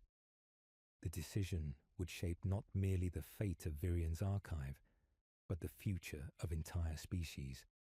This knowledge will be preserved, Sarek declared, his words carrying the finality of stellar death, but not as weapon or tool of dominion. Virian, you will serve as bearer of remembrance, ensuring truth survives without becoming instrument of corruption. Lixara, your chronothek mastery will be directed toward gradual emotional restoration, measured progress rather than catastrophic awakening. His gaze fell upon each faction representative. KelLore, you will stand guardian, ending this experiment if it threatens galactic stability. The mortals will depart with single fragments, burdens suited to your respective natures. Iron Warrior, take designs that teach reconstruction after destruction. Magos, carry templates for healing rather than harm. Inquisitor, preserve an unadorned transcript of divine love speaking to ruined hope. The Silent King's presence began to recede, but his final words carried across all communication frequencies. Memory is not weapon, though it cuts. It is mirror, though it scars. We will honor the dead by refusing to repeat their mistakes, not by forgetting the price of our choices. As the eternal requiem prepared to depart, the fragile ceasefire held, not from fear but from shared recognition that some burdens required collective bearing. The archive would survive, but its truth would be scattered across the galaxy like seeds, ensuring no single hand could weaponize the weight of accumulated anguish. In the two moons' depths, Virian felt new purpose settling upon his ancient shoulders like a mantle woven from grief and hope in equal measure. The chronicler had become guardian, and the weight of 10,000 years of screaming had finally found meaning beyond mere preservation. The chronothek cascade reached its crescendo, like a star learning to scream. Temporal fields cascading through Karis's quantum matrices with force sufficient to merge every consciousness into a single, overwhelming experience of the Heresy's accumulated pain. Virian stood within the archive's nexus, feeling reality fracture around him, as Lixara's experiments pushed beyond all safe parameters. Her consciousness distributed across multiple temporal states, while the weight of 10,000 years pressed against his awareness like stellar gravity attempting to collapse his very identity. Through the expanding resonance field, every mind on the moon was drawn into synthesis. Necron, Imperial and Chaos alike, experiencing humanity's greatest tragedy, not as distant history, but as immediate, visceral trauma.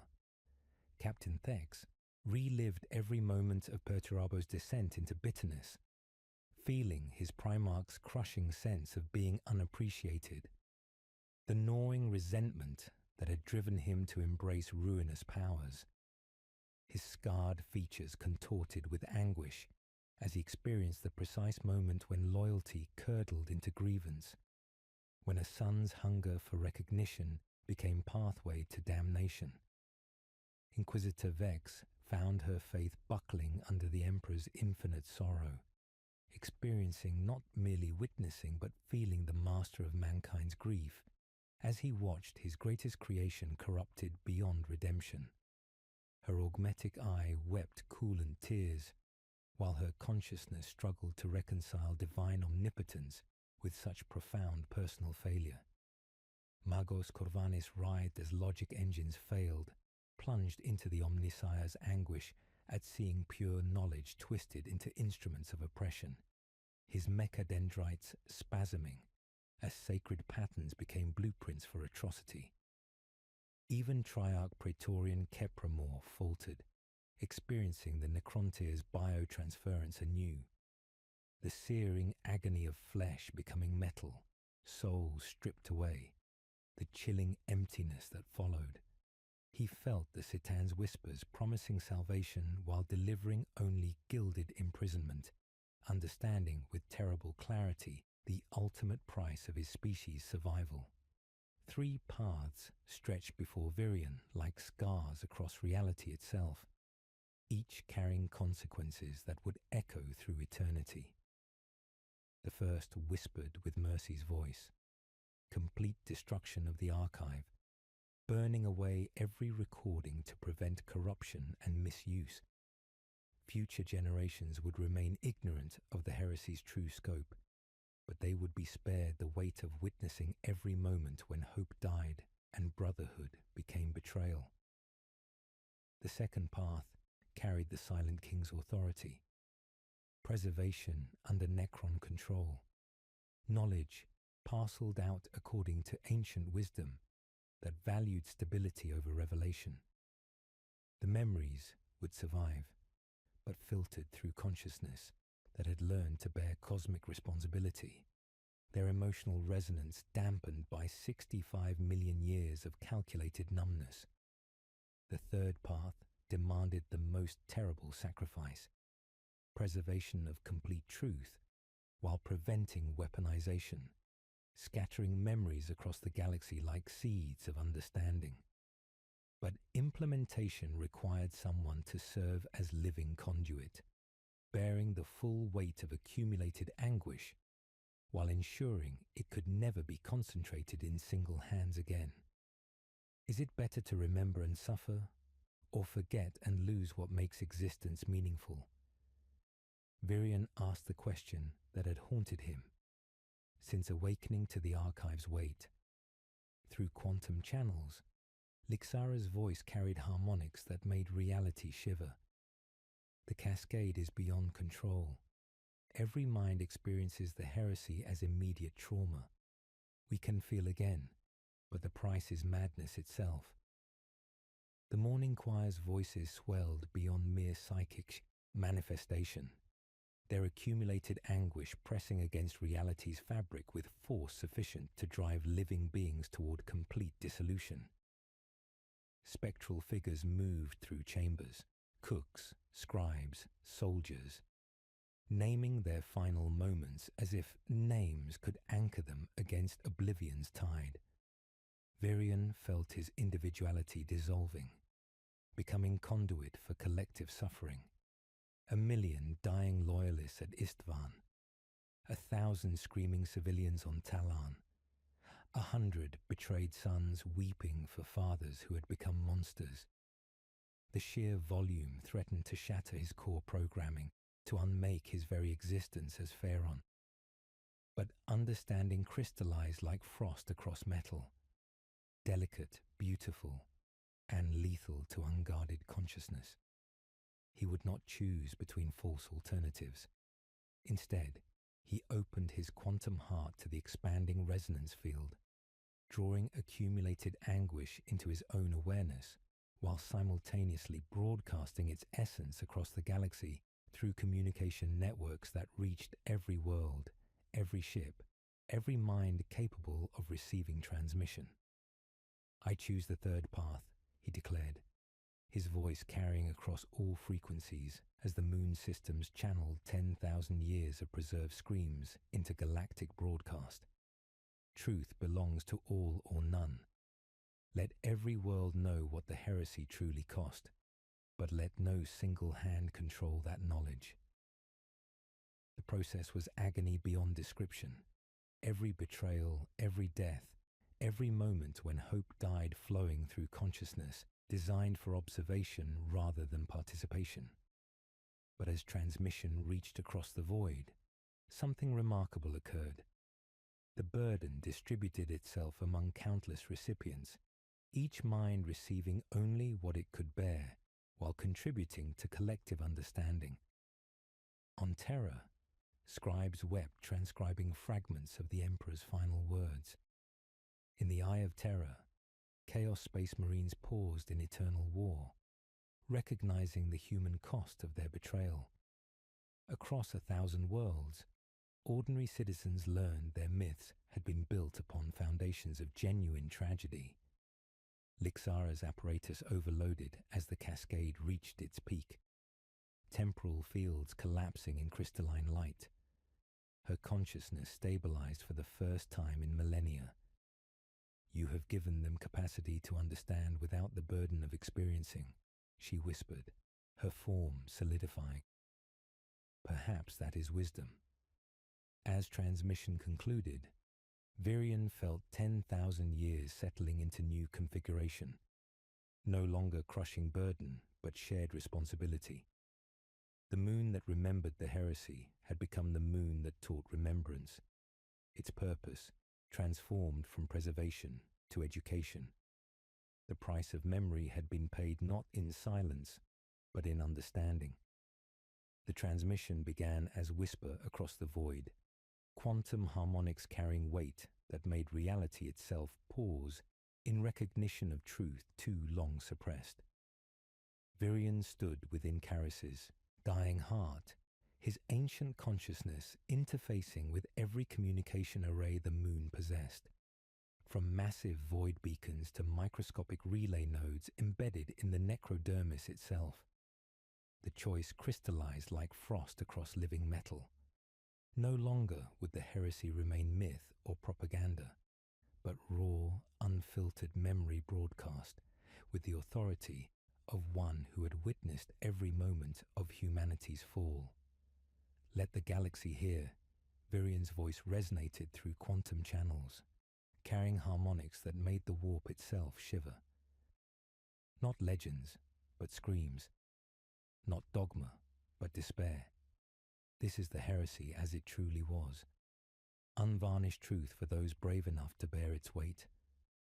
The cascade erupted from Charis's core like a star learning to scream, emerald fire lancing across the void to penetrate every astropathic relay, every Vox network, every mind capable of receiving the burden of authentic memory. This was not sanitized imperial doctrine or bitter chaos propaganda, but the emotional resonance of 10,000 years preserved in perfect, terrible clarity. The Emperor's grief for his fallen son, Horus's desperate plea for forgiveness, the bewildered anguish of those caught in crossfire they never understood. Across Terra's golden spires, High Lords collapsed at their cogitators as transmissions flooded sacred archives with contradictions to carefully constructed narratives. The Emperor's final words carried divine sorrow that made augmetic implants weep coolant tears, while recorded prayers from dying loyalists revealed faith untainted by the dogma that had grown like cancer around their sacrifice.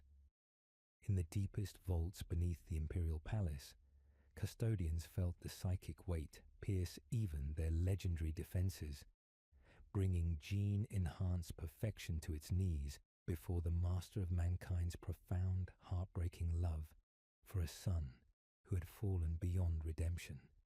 The eye of terror convulsed as the broadcast hammered against demon-haunted vessels, forcing Chaos Space Marines to confront the human cost of their eternal war. Captain Thek stood rigid as Perturabo's private anguish flooded his consciousness. Not glorious ascension to power, but slow descent into bitterness, driven by desperate hunger for recognition that was never satisfied. Around him, iron warriors screamed as their certainties crumbled, the myth of unyielding strength shattered by their Primarch's raw human fragility. Some spat curses at unwanted revelation. Others sat heavily in ceramite that suddenly felt too light to carry such weight. Iron within means carrying burdens, Thex declared to his assembled brothers, his scarred features reflecting newfound understanding. Iron without will build where we have broken.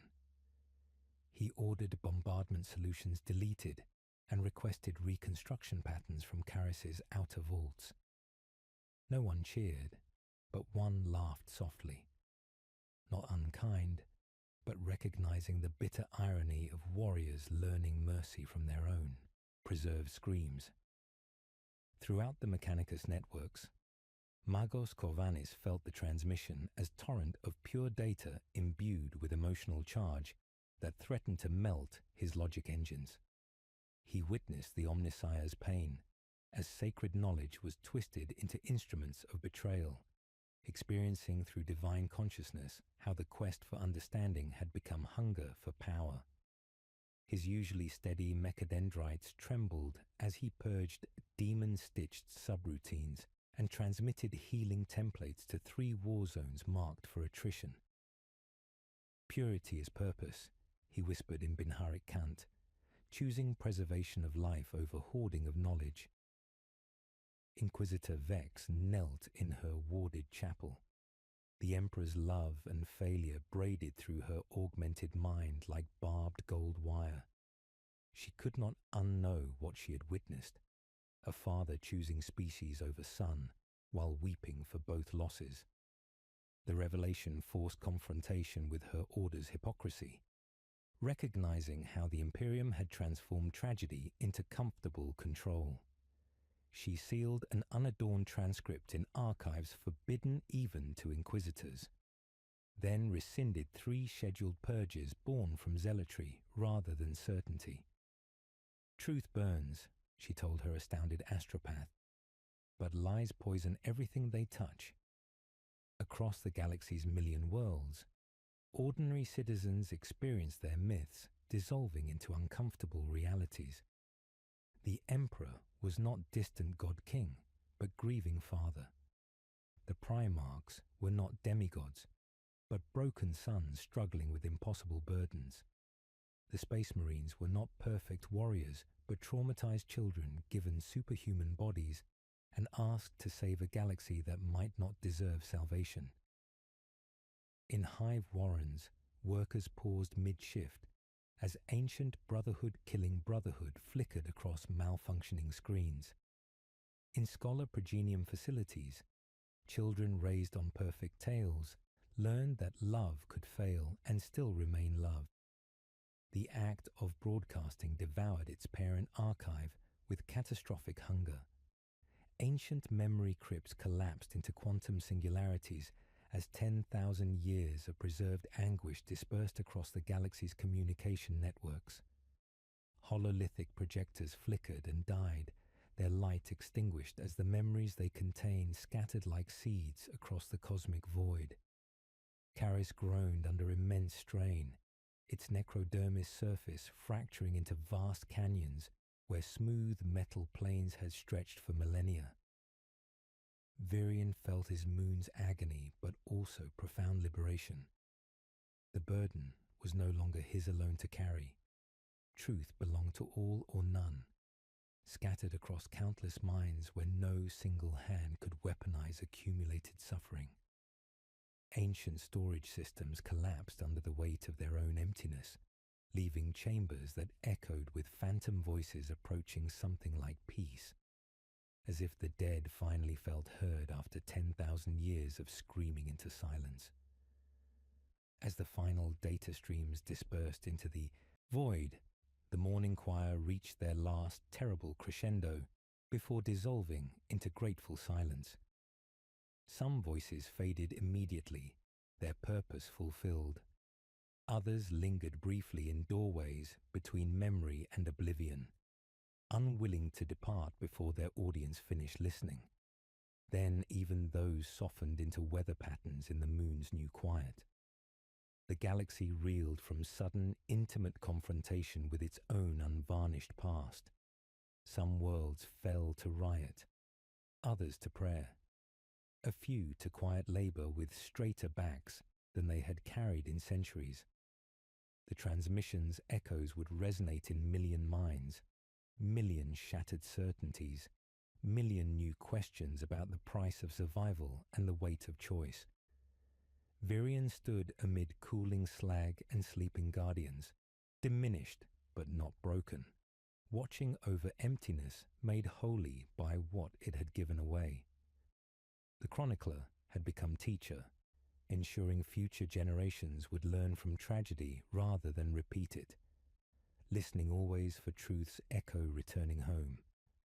The two moon Karis drifted through the void like a hollow cathedral after the last prayer had been spoken, its necrodermis surface scarred by the great transmission's aftermath, yet somehow purified by the emptiness that remained. Where once vast memory crypts had pulsed with 10,000 years of preserved anguish, now only silence stretched through chambers that had learned to taste peace rather than accusation. The archives had been consumed in the act of their own liberation. Truth scattered across the galaxy like seeds carried on stellar winds to take root in minds that had never asked to bear such weight.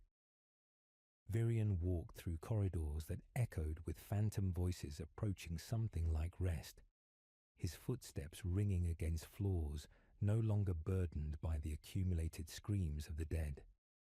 The morning choir had finally dispersed, their purpose fulfilled after 10 millennia of waiting to be heard. The silence that remained was not absence but presence, a mantle accepted rather than imposed, clean emptiness that felt like absolution rather than loss. The various factions departed in slow procession over the following weeks, each carrying fragments of truth suited to their nature while leaving the moon to its guardian quiet. Captain Thex had taken reconstruction patterns for worlds his legion had broken, his scarred features reflecting newfound understanding of the difference between strength and cruelty. The Iron Warrior's strike cruiser Bitter Victory departed without fanfare, its captain ordering the vessel renamed Patient Labour in recognition of what his brothers might yet build from the ruins of their endless wars. Inquisitor Vex sealed an unadorned transcript in archives forbidden even to her own order, then departed with her kill teams to rescind purges born from zealotry rather than certainty. Her final words to Virion carried weight that made reality shiver. Truth burns, but lies poison everything they touch. We will remember the difference, even when it hurts. The black ship Eternal Vigil translated into warp space with new purpose, not to hunt heretics, but to teach the distinction between dangerous knowledge and uncomfortable wisdom. Magos Explorator Corvanis transmitted healing templates to 3 war zones before departing, his binary cant replaced by something approaching prayer. His fleet carried STC patterns for reconstruction rather than destruction, the Omnissiah's gifts finally returning to their intended purpose.